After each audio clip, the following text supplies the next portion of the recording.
To love is to burn, to be on fire. Jane Austen. So, people that walked in on their spouse cheating, how was your reaction? I actually have two stories. One from a long time ago. I had barely turned 20.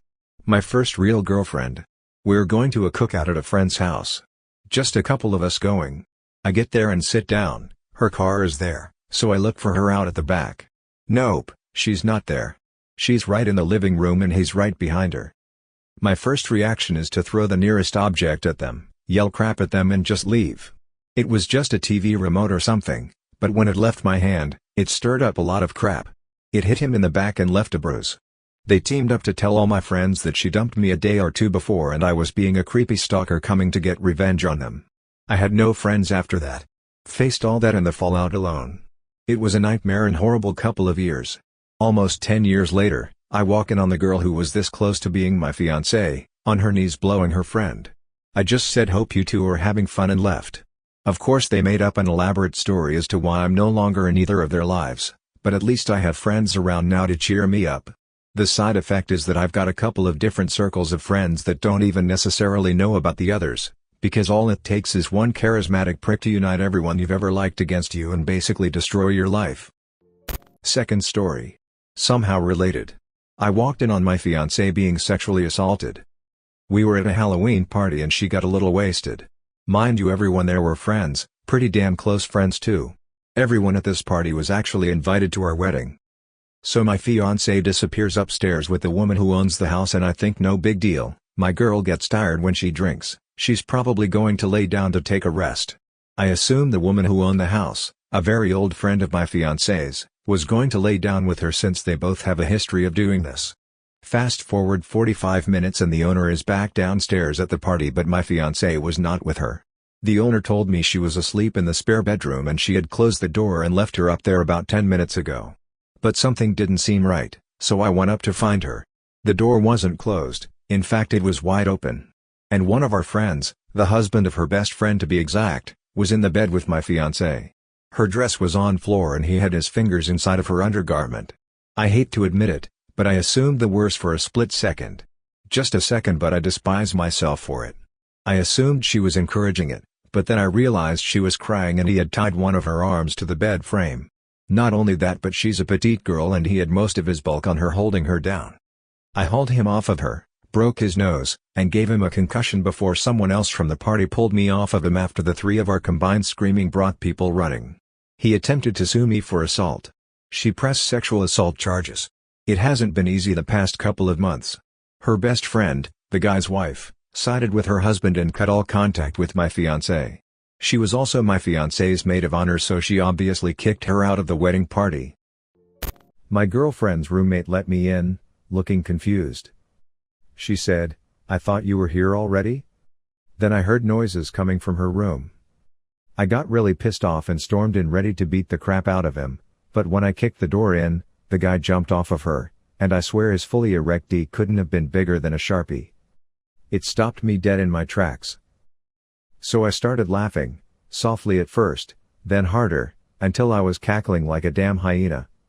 I was doubled over, pointing at this guy's D and laughing, and yelling at her, through hysterics, "Seriously? Seriously?" I grabbed my phone charger I had come back for, took one last look at them, then started laughing again as I left. My now ex-girlfriend runs out in a towel, saying let me explain and all that stuff. I have no idea how my brain connected this, but I look at her, continue laughing and yell, "I've smoked cigarettes bigger than that," and open the door and walk out.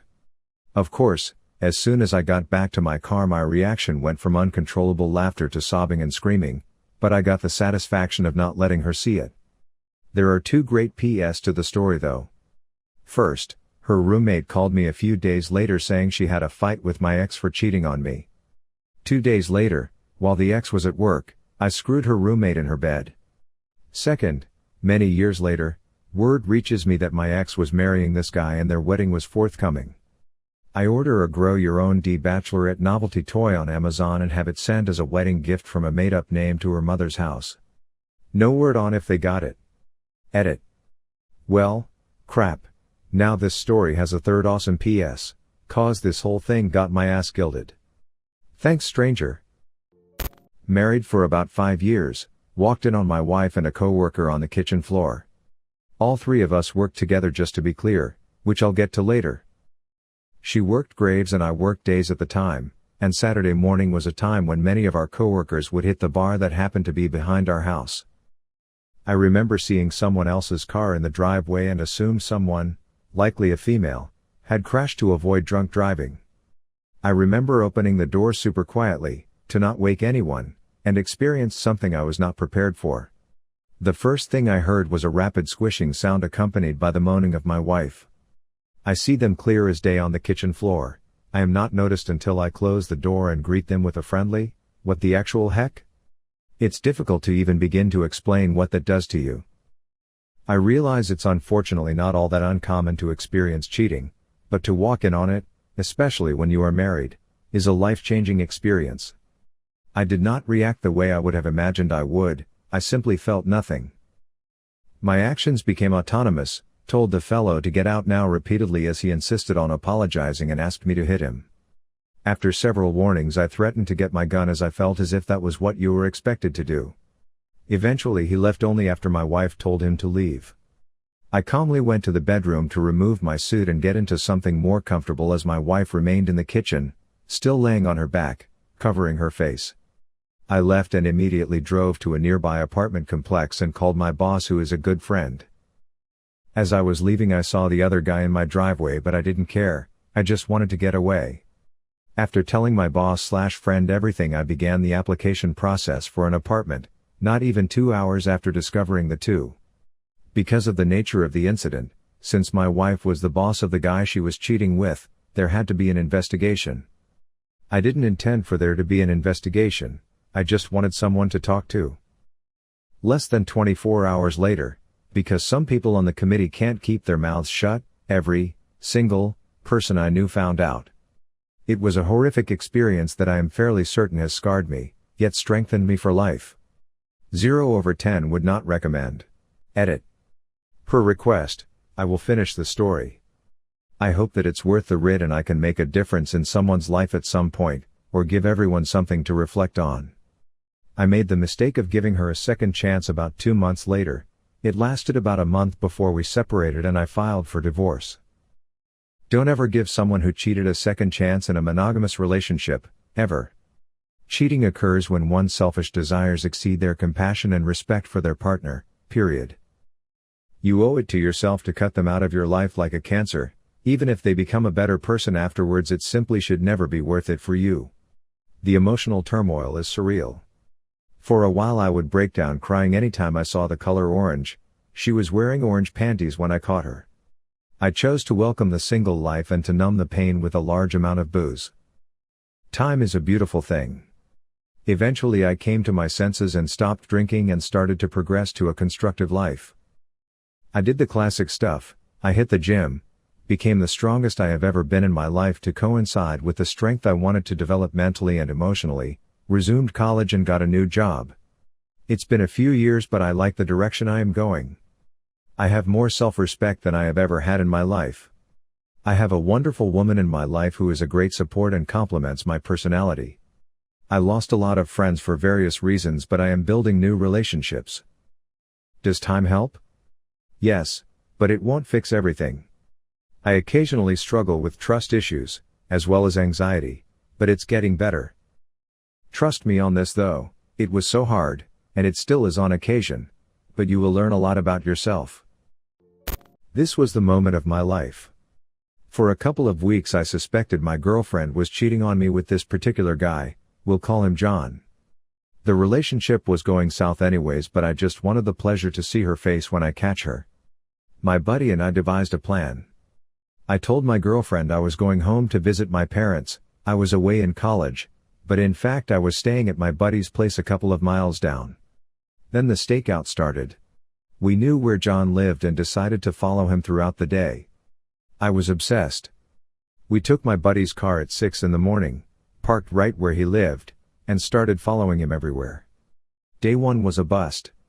John left the house only twice that day, grabbing his lunch and dinner nearby, Dude never cooked. My buddy wanted to give up that day, but I knew we would catch him eventually. Sure enough, the next freaking day he left his house 3 times. Lunch, dinner, and finally something after dinner. My heart was pounding. I can't even imagine telling you the adrenaline I felt when I saw this guy leaving his house. Followed him for a few miles and sure enough, we see him pulling over to my girlfriend's apartment. Waited about half an hour and decided it was time to walk in. This is when we come in. Walking down the lobby with tank tops, shorts, Happy New Year glasses, confetti poppers, helium balloons, party horn, and a DSLR camera all at midnight in freaking March. We slowly crept into the room, I had the keys, and sure enough you could hear faint moaning. We busted the door open, screamed surprise, confetti everywhere, and the camera started flashing. We left immediately after that. Anyways, you ever seen a picture of a spooked cat? Floating in midair and his fur all fuzzy? Well, the picture came out exactly like that. She was screwing him in reverse CG, so we got a picture of her floating above his D in a squat formation while he laid down. Anyways, I texted her the photo the next day and said I would delete it if I got all of my stuff back. I never received my belongings in such a neatly packed box. When I turned 18, I thought I found the perfect woman. We had so much fun and she was my everything. About 4 years into the relationship, I proposed to her and she says yes. It wasn't until a few months before the wedding, she was texting more than usual. Thought nothing of it really, since she said it was a coworker she works with at the daycare they worked at. I never suspected anything of it because she never gave me a reason to question her, since we never had problems or the normal red flags. One day, I came over to her house a little early since I got off the weekend and wanted to surprise her with some candy and roses just because I could. I walked into her house as I always did. She lived with her parents, but they went on vacation for the weekend and let her have the house. I didn't really hear much out of the ordinary except for some weird knocking sound every so often. I got something to drink and sat down for a minute. I remember that day vividly, even though it was a few years ago. It was really hot outside, like you could hardly breathe outside hot. I had a Sprite and I remember even how much I spent on flowers and candy. It's odd how we can remember the worst of days perfectly. So after I sat there and heard the knocking for about 5 minutes while enjoying my Sprite, I started to wonder what she was doing. I figured she was trying to put her new TV stand and shelf together because we had previous plans to do so, but didn't know why she would start without me. So I grabbed the flowers and candy and headed towards her room. As I got closer to the room, I knew something was off because I could hear a guy saying something and her moaning. I was hoping so badly that I was wrong. I was praying I was somehow wrong. My mind wanted to believe that maybe she was watching adult content, but the knocking against the wall made more sense now. I opened the door and it was my worst fear. Some guy was on top of her and they were going at it. The knocking was her bed hitting the wall every so often. I was entirely heartbroken.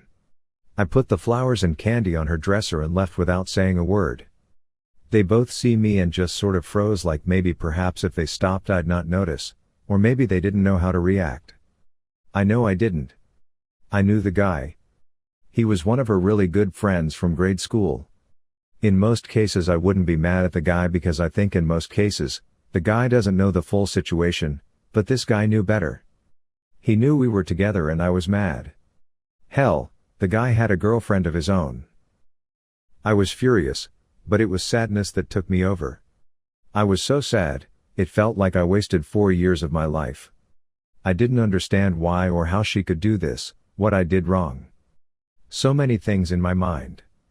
I was broken. I drove home. I remember the exact feeling and mindset I had on my way home, that I could have crashed and I wouldn't have cared. That maybe it would have made her regret it. I get home and about 10 minutes later she showed up. We both did a ton of talking to one another and opening up. She said that all the texting was with Justin, the grade school friend, and she said she had this other side of her that wanted to be bad and wanted to get out every so often. We talked about what that meant. She wanted to try BDSM stuff in the bedroom. So it didn't result in us breaking up. The truth was I did love her, and when you spend that many years with someone, it's very hard not to love them. I also didn't want to start over and I didn't want anyone else. We did have fun together immensely. So she stopped talking to the grade school friend. They were no longer friends and I decided to call off the wedding until I felt everything was okay. So we tried new bedroom stuff and it was fun and we had fun. Life went back to normal, but that day changed me a little. After that day I always had trust issues. Trust just isn't easily gained back after something like that. Over time, she earned my trust back and we moved in together into an apartment. I never truly forgot that day. The scene was embedded in my mind, but I trusted her. So we moved in and everything seemed okay. This was 2 years later by the time everything was back on track. We even had counseling for her because of this other side she had. Everything felt calm and we enjoyed living together until she started getting texts again, even more than before. It was a red flag this time because of the last time. I let it go for a while. I did question her and she said it was her friends. I let it go because I didn't want to be that guy. I felt bad for suspecting her again, but also bad because I was so nervous. All the thoughts running through my head were absolutely horrible. One day she left her phone at the apartment when she went to work and I went through it. I must say I felt disgusted, horrible and like the worst boyfriend as I turned on her phone, until I found all the texts. She was messaging all sorts of other guys online on stuff like Kik and Skype and even some local from Facebook and meeting them. Here is some sound advice, guys. If you find this sort of stuff on your girl's phone, do not look at the pictures, as that is what will break you the most. I looked at the pictures. She sent some very explicit pictures to all sorts of guys and she also had pictures and videos of her with some guys. It absolutely broke me. I was done, beyond it. I grabbed everything I needed, mostly clothes, my TV that I paid for, my video game stuff, and my computer, everything else I didn't care about, filled my car and my friend's car and moved to his basement. On the way out, I wrote a note explaining what I found and explaining that I was done and I didn't want any contact with her ever again. She texted me countless times that night about how it wasn't her. That it was her other side. She tried to spin it around that way again, but this time I was so done. I wasted almost 8 years of my life and I felt done. I lost my job and I lost all will to really do anything but sleep. It was a dark time in my life. If it wasn't for my friend being there to force me to eat sometimes and be there for me, I probably wouldn't have got through it. I ended up blocking her on Facebook and changing my number. It was so difficult to separate my life from her. We had routines and a life together and I really didn't know how to be without her. I didn't know how to sleep without her in my arms, or how to eat without her helping me cook dinner, or even be in the car without her singing along to songs and acting stupid with me. Our lives went from being embedded to being separate in a second's time. I lost myself for a long time. My friend urged me to go out and meet new women, but with my trust issues, I didn't click with anyone. My ex managed to destroy something in me, I don't know what exactly it is. Sort of a trust thing and just a worry that any relationship I would have would end like that. I gave up for a while until this woman found me online.